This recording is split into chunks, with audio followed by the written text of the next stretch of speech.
나는 예수 믿는 사람입니다. 나는 하나님의 자녀입니다. 오늘은 주님만이 왕이십니다. 주님만이 왕이십니다 라는 제목으로 사무엘하 6장 8절에서 15절의 말씀 선포하도록 하겠습니다. 백열 전구를 만들기 위해서 이제 수천 번의 실패를 겪은 인물이죠. 토마스 에디슨이 이런 유명한 말을 했었습니다.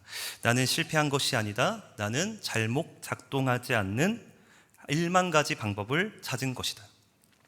바로 이런 에디슨의 자세는 실패를 단순히 좌절이 아닌 배움의 기회로 여겼다는 그의 면모를 엿볼 수 있습니다. 그는 실패를 통해 자신이 피해야 하는 실수와 대안을 찾는 배움의 기회로 삼았습니다. 또한 그는 성공을 통한 방향을 잡았고 그 방향을 더욱 강화시키는 배움의 기회로 삼았죠. 오늘 사무엘하 6장 본문은 다윗이 법궤를 자신의 성으로 운반하는 내용입니다. 그리고 다윗은 이 법궤를 운반하는 과정에서 실패와 성공 두 가지를 겪습니다.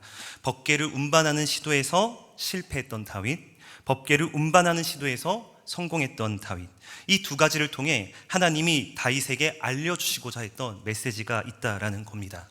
우리의 삶 역시 실패와 성공의 소용돌이 가운데 살아가고 있다고 해도 과언이 아니죠.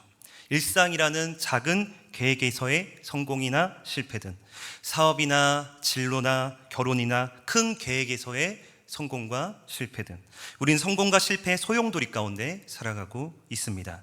그런데 중요한 건 그 자리에서 하나님 우리에게 깨닫게 하시는 메시지들이 있다라는 것입니다. 오늘 본문을 통해 우리가 우리의 실패와 성공을 어떻게 마주해야 할지, 하나님이 이 두 가지 일들을 통해 우리에게 전하고자 하는 메시지가 무엇인지 함께 이 말씀을 통해 살펴보길 원합니다. 먼저 첫 번째는 다윗의 법궤 운반의 실패입니다. 1절에서 10절을 보면 법궤를 운반하던 중 사람이 죽어요. 바로 웃사가 죽습니다. 그리하여 법궤를 운반하는 모든 시도가 중단이 됩니다. 도대체 왜 이런 일이 일어나게 되었을까요? 먼저 이 법궤를 예루살렘 성으로 운반하고자 추진했던 사람은 바로 다윗이었습니다. 다윗은 왕이 된 후 가장 사모했고 원했던 일이 무엇이었냐면 바로 하나님의 법궤가 자신의 성으로 옮겨오는 일이었습니다. 왜냐하면 다윗은 하나님이 자신의 성에 거하심으로 온 이스라엘이 하나님을 왕으로 여기며 그분을 예배하기 원했기 때문이에요. 다윗도 얼마나 하나님을 사랑했습니까? 온 백성들이 하나님을 사랑하길 원했던 거예요. 그래야 오늘 6장 말씀의 앞 문단을 보면 다윗은 이 법궤 운반에 엄청난 공을 들입니다. 3만 명의 군사를 동원하고요, 온갖 악기를 동원하여 하나님을 찬양합니다. 법궤를 옮기는 일 역시 20년간 법궤를 모시고 있었던 아비나답의 자손인 웃사야와 아효에게 이 일을 맡깁니다. 모든 것이 완벽해 보였어요. 그런데 다윗에게 청천벽력 같은 사건이 터지죠. 바로 법궤를 운반하던 중 법궤를 모셨던 웃사가 죽음을 당합니다. 법궤가 잘 가다가 낙원 타작 마당에 이르자 법궤를 실은 수레를 끌고 있던 소들이 갑자기 뛰기 시작하는 겁니다. 그러자 법궤가 떨어지려고 했고 이 법궤를 웃사가 붙들자 웃사는 그 자리에서 죽고 말았습니다. 6절에서 7절 말씀 제가 읽겠습니다. 그들이 낙원의 타작마당에 이르러서는 소들이 뛰므로 웃사가 손을 들어 하나님의 궤를 붙들었더니 여호와 하나님이 웃사가 잘못함으로 말미암아 진노하사 그를 그곳에서 치시니 그가 거기 하나님의 궤 곁에서 죽으니라. 말씀을 보면 하나님이 웃사를 치신 이유가 등장합니다. 바로 그는 하나님의 궤를 붙들었다, 붙잡았다라는 거예요. 그에 대해 하나님이 진노하셨습니다. 그래서 웃사는 진노와 심판을 받아 죽게 됩니다. 사실 어떤 면에서 우리가 배경 없이 이 본문을 그저 본다면 참으로 허무하고 난해하게 느껴지는 사건일 것입니다. 웃사가 그 정도로 잘못했나? 법궤가 떨어지려는 걸 안 떨어지려고 잡았을 뿐인데 이게 그렇게 잘못인가? 아마 다윗도 비슷하게 반응했던 것 같습니다. 8절입니다. 여호와께서 웃사를 치심으로 다윗이 분하여 그곳을 베레스 웃사라 부르니 그 이름이 오늘까지 이르니라. 다윗이 어떻게 느꼈다고 나와 있습니까? 분하였다라고 합니다. 원어의 의미를 보면 얼굴이 막 시빨개지듯이 막 타오르듯이 분노했다, 화가 났다는 거예요. 왜 화가 났을까? 바로 우리와 비슷한 생각이지 않았을까 싶습니다. 왜 이렇게 하셨을까? 왜 굳이 이렇게까지 하셔야 했을까? 누구를 향해서요? 하나님을 향해서.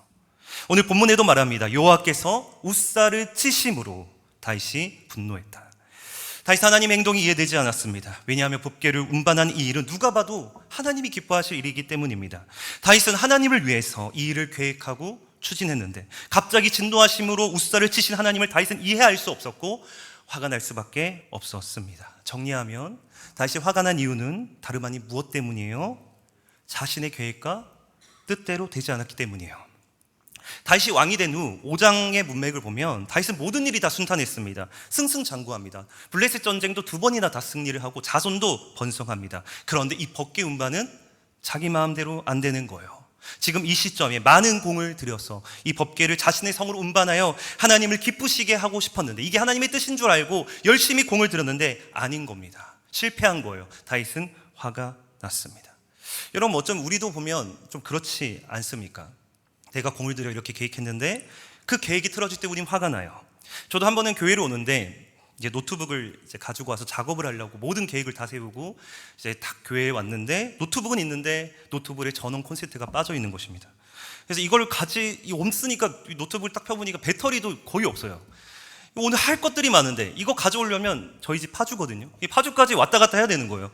근데 좀 가면 갈 수 있지만 이제 엄두가 좀 안 나는 것입니다. 화가 나는 거예요. 오늘 해야 될 것이 너무나도 많은데 왜 이렇게 됐을까?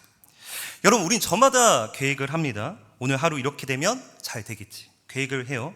그런데 이렇게 하면 뭐가 잘 될 거야 이런 식으로 하고, 오늘 이렇게 되면 이렇게 잘 되겠지. 그런데 뭐 하나 틀어지면, 무언가 소통이 안 되어 실패하면 우리는 화가 납니다. 더 크게는, 더 광범위하게는 나는 이런 사람 될 거야, 나는 이런 과정을 꾸릴 거야, 나는 이런 일을 통해 하나님께 영광을 돌릴 거야. 열심히 공을 들이고 우리 인생 가운데 열심히 계획하며 꿈을 꿨는데 내 계획대로 안 되죠. 내 인생이 정말 많은 사람들을 살리고 하나님과 사람 앞에서 모범이 되는 멋진 삶을 살 수 있는 줄 알았는데 내 가정의 문제, 내 건강의 문제, 물질의 문제, 여러 가지 상황 때문에 내 인생 하나 건사하기도 쉽지 않은 겁니다. 내가 원했던 삶은 이것이 아니었는데, 내가 원했던 가정은 이것이 아니었는데, 우리는 우리 인생을 보면서 화가 납니다. 그렇다면 다윗은 이 실패를 통해 결국 무엇을 배우게 되었을까요? 하나님 무엇을 알려주셨을까요? 9절입니다. 다윗이 그날에 여호와를 두려워하여 이르되 여호와의 궤가 어찌 내게로 오리요 하고, 여기서 두려워했다 합니다. 다윗이. 두려워하다는 단어는 야레입니다. 야레, 많이 들어보셨죠? 이 야레라는 단어는 보통 하나님을 경외할 때 쓰는 단어입니다. 하나님을 존중하고 두려워하는 마음, 하나님의 거룩하심 앞에, 그분의 기준 앞에 두려워 떨며 순종하고자 하는 마음. 바로 다윗은 이 웃사 사건을 통해, 이 법궤 운반의 실패를 통해 하나님이 누구신지를 배우게 되었다라는 것입니다. 아, 하나님은 정말 거룩하신 분이구나. 즉 웃사가 범한 게 하나님의 규칙을 어겨서 그렇게 된 건데 이 일이 사소한 일이 아니구나. 하나님 정말 그분의 규칙, 그분의 기준을, 그분의 율법을 무겁게 귀히 여기시는구나.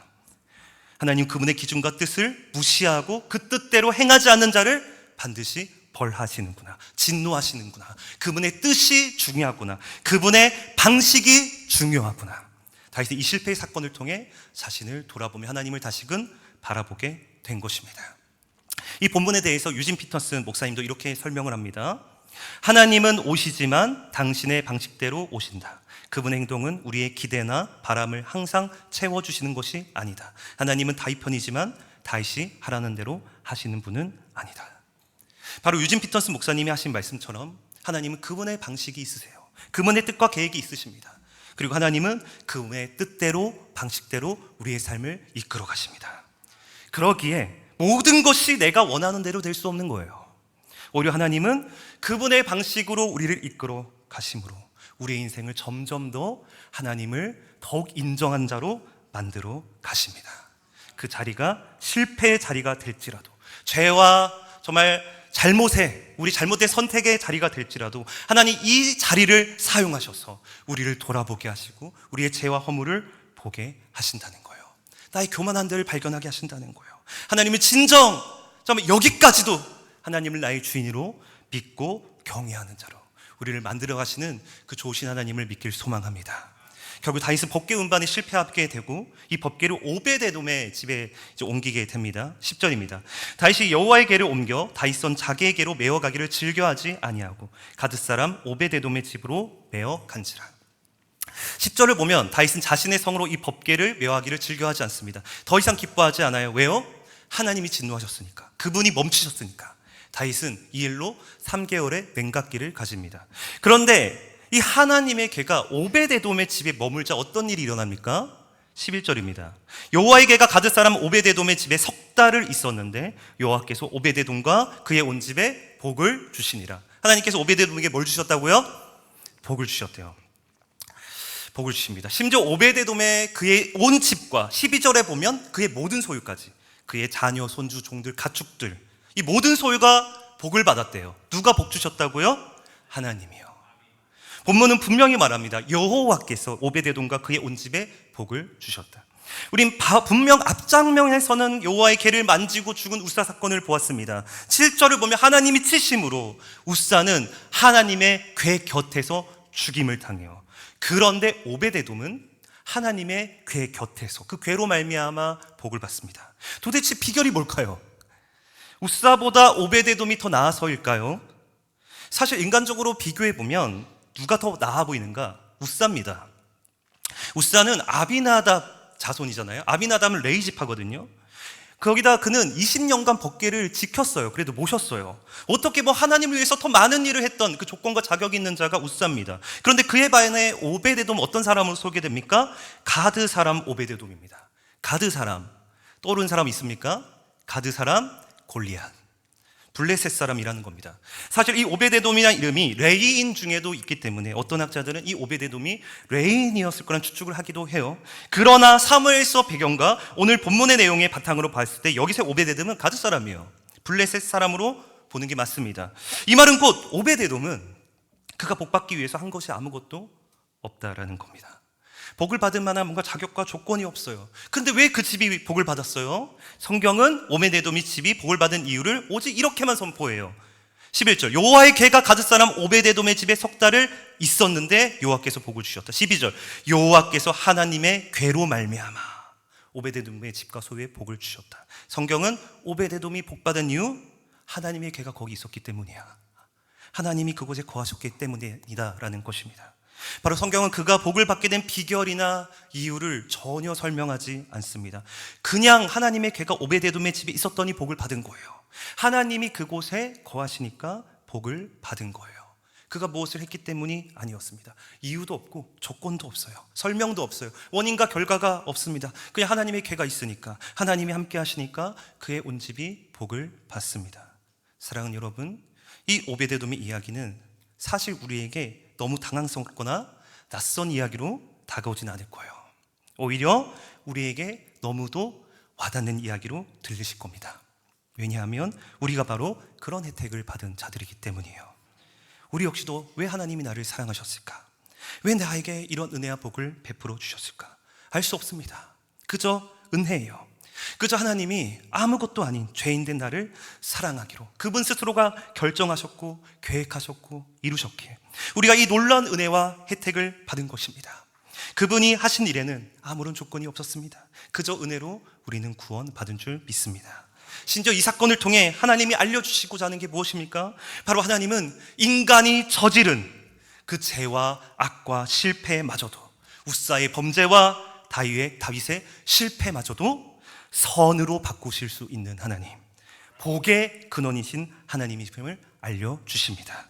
다윗은 바로 오베데돔의 집에 복이 임한 것을 보고 알게 된 거예요. 우사가 저지른 이 죄와 악마저도, 나의 실수와 잘못된 열심과 이 범죄마저도 선으로 복으로 바꾸어 주실 수 있는 분이 바로 우리 하나님이시구나. 우리 하나님이 바로 복의 근원이시구나. 심지어 블레셋 집안인 오베데돔마저도, 이 마귀마저도 거룩해 하시고 복되게 하시는 분이 바로 하나님이시구나. 다윗은 알게 되었습니다. 사랑하는 여러분, 우리가 믿는 하나님은 복의 근원 되십니다. 우리가 믿는 하나님은 우리가 저지른 실수와 범죄와 악마저도 선으로 바꾸실 수 있는 창조주 하나님이신 줄 믿습니다. 그러므로 우리는 실패 속에서도, 심지어 내가 저지른 잘못과 실수 앞에서도, 나의 잘못한 선택으로 말미암아 벌어진 뭔가 내가 지금 벌어진 처참한 그 상황 가운데서도 우리 누구로 말미암아 기대와 소망을 가질 수 있습니까? 하나님이에요. 하나님. 아무리 처참하고 비극적인 인생일지라도, 아무 소망이 보이지 않는 그 절망적인 자리 가운데 있을지라도 하나님이 함께 하신다면, 그 인생이 하나님 안에 있다면, 그 인생을 하나님께 맡겨드린다면 우리의 인생은 복의 근원 되신 하나님으로 말미암아 우리의 죄와 악마저도 선으로 바꾸시고 영광스럽게 만들어 가실 하나님으로 말미암아 다시금 새로워지게 될 것이라는 그 기대와 소망을 가질 수 있다는 사실입니다. 12절에도 보면 다윗은 오베데돔이 하나님으로 말미암아 복을 받았다라는 소식을 들어요. 그는 이 일을 하나님의 사인으로 보게 됩니다. 그리고 이제 기쁨으로 법궤를 자신의 성으로 자신 운반하는 시도를 하게 됩니다. 13절입니다. 여호와의 궤를 맨 사람들이 6걸음을 가매 다윗이 소와 살찐 송아지로 제사를 드리고, 13절을 보면 특이한 장면이 등장합니다. 바로 여호와의 궤를 맨 사람들이 6걸음을 가자 다윗이 소와 살찐 송아지로 제사를 드려요. 6걸음. 얼마나 될까요? 6걸음. 지금 오베데돔 짐에서 다윗성까지가 한 5, 6km 되거든요. 그럼 좋게 걸어서 1시간입니다. 그런데 6걸음만 가서 제사를 드렸다? 이것이 무슨 의미일까? 총신대 구약 교수였던 김치창 교수님의 견해를 근거로 살펴보면 이스라엘 문화에서 치는 완전수죠. 그런 의미로 이 법궤를 메고 7걸음을 가면 본격적으로 이 법궤 운반의 시작이 되었다라고 할 수 있다라는 거예요. 7걸음을 가면. 근데 그래서 이제 7걸음 가기 전에 이제 다윗이 6걸음에서 멈추면서 사전 점검을 하는 거예요. 보통 우리가 회사에서 제품을 내놓기 전 사전 점검을 하잖아요. 뭐 출시 전에 이 제품이 잘 만들어졌는지, 이상이 없는지 뭐 확인을 한 후 출시를 하잖아요. 지금 다윗이 지금 그렇게 하고 있는 거예요. 이것이 맞나 아닌가? 정말 하나님이 기뻐하시는 거 아닌가? 다윗은 이제 진짜 법궤 운반의 주인이 내가 아니라 하나님이심을 그는 고백하게 되었어요. 다윗의 법궤 운반의 주체가 이제 내가 아니라 하나님이시다. 하나님께 허락을 맡고 있는 거예요. 하나님 정말 맞습니까? 이것이 정말 하나님의 뜻이 맞습니까?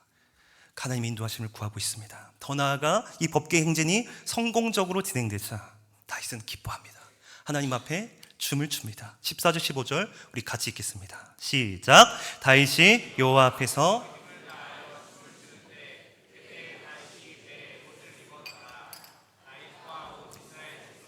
즐거이 환호하며 여호와께를 메어오니라. 아멘.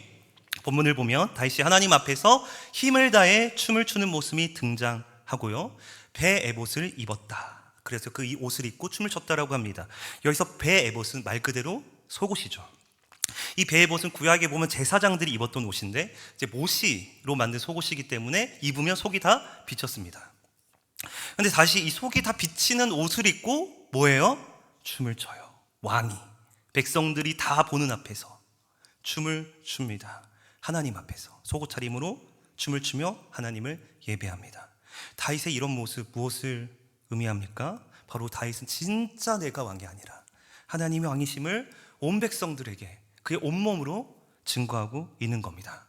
물론 다윗은 이미 하나님을 왕으로 믿는 자였죠. 이미 믿는 자였어요. 그러기에 이 법궤가 자신의 성으로 옮겨와서 정말 이스라엘이 하나님이 통치하는 나라가 되기를 꿈꿨을 거 아닙니까? 그런데 다윗은 오늘의 이 사건을 통해 법궤 운반의 실패와 성공의 과정들을 통해 그는 진짜 하나님을 더욱 주님으로 인정하는, 모든 실패와 성공의 자리에서 정말 하나님을 주인을 인정하며 그분의 말씀을 귀히 여기는, 그분을 경외하는 자로 성장하게 됩니다. 결론적으로 다윗이 이렇게 성공적으로 법궤를 운반할 수 있었던 것, 이처럼 하나님 앞에 온전하고도 충만한 예배를 드릴 수 있었던 것, 다윗이 만들어낸 결과가 아니었어요. 하나님이었습니다. 결국 하나님이 하셨습니다.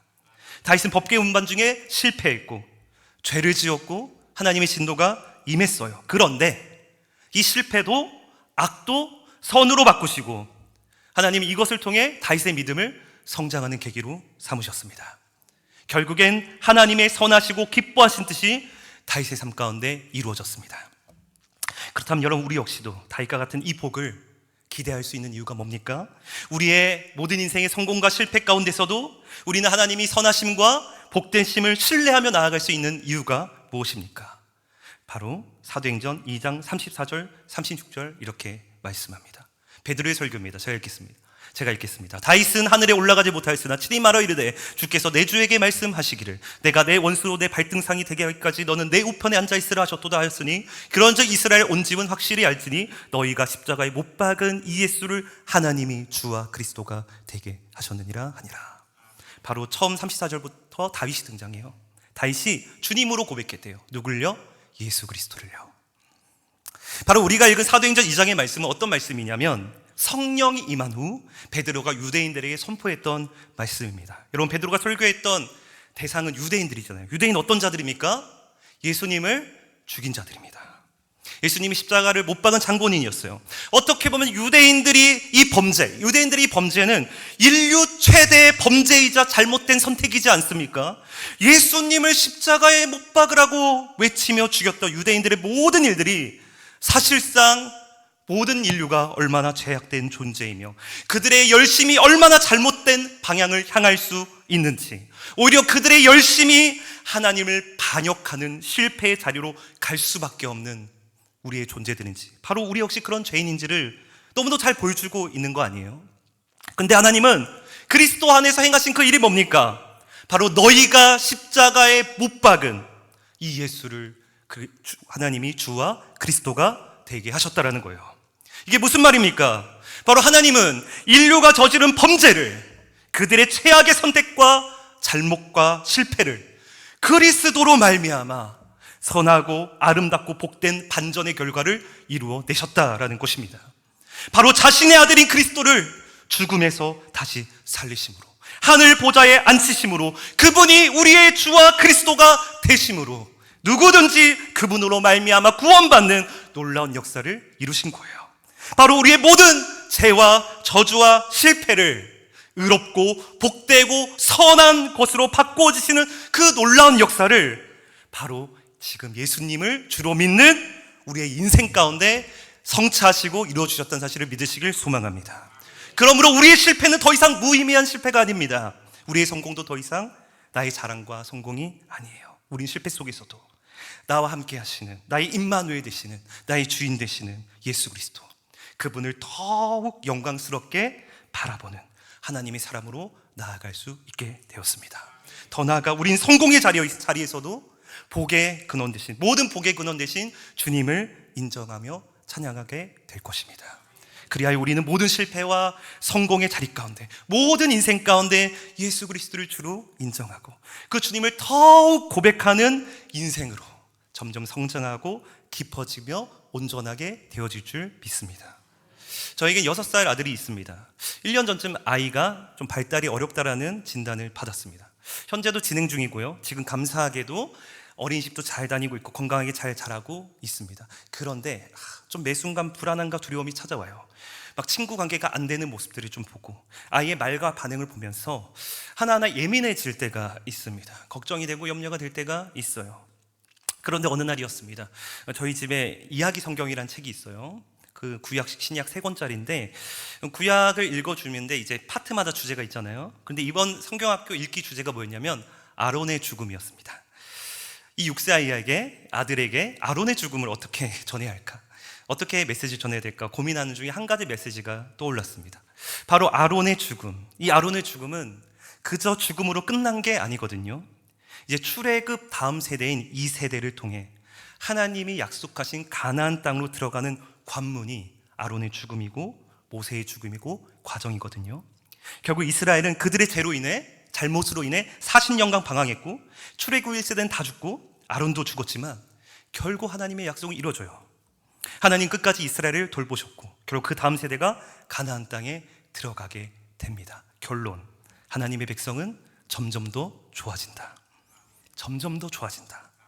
그 과정에 실패도 있고 잘못도 있고 죄도 있었지만 결국 하나님은 그 실패의 자리에서도 성공과 완성의 자리로 만들어 가신다.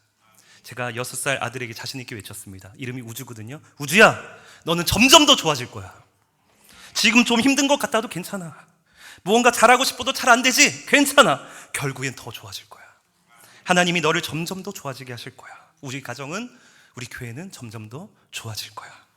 오늘 말씀대로 실패의 자리에 있었던 다윗, 결국 성공의 자리로 바꾸시고 그를 참된 예배자로 성장케 하신 창조주 하나님, 그분이 우리 하나님이시라면, 그분이 우리의 주인이 되어주셨다면 오늘 우리도 오늘을 염려와 근심이 아닌 소망과 기대로 나아갈 수 있다는 사실을 믿으시길 소망합니다. 마지막으로 미국의 개혁교회 목회자이자 신학자인 마이클 호튼 목사님의 말씀을 우리 같이 나누고 마치겠습니다.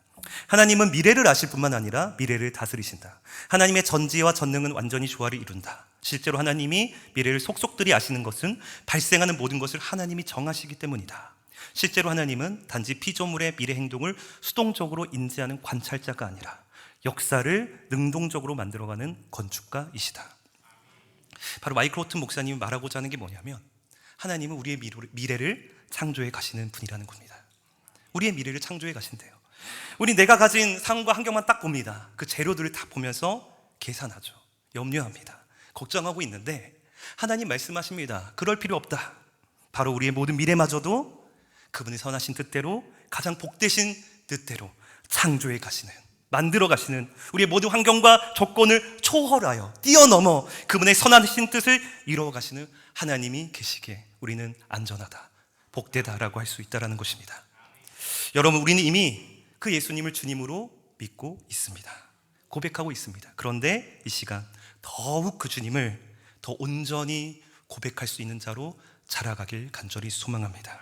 우리의 모든 실패와 성공의 자리에 있어도 그분이 만드시고 그분의 방식대로 이끌어 가시는 그 모든 일들 가운데 하나님을 인정하고 그분의 주되심을 고백할 수 있는, 그분의 선하심을 끝까지 신뢰하며 나아가는 저와 여러분들 되길 주님의 이름으로 축복합니다. 우리 찬양하겠습니다. 내용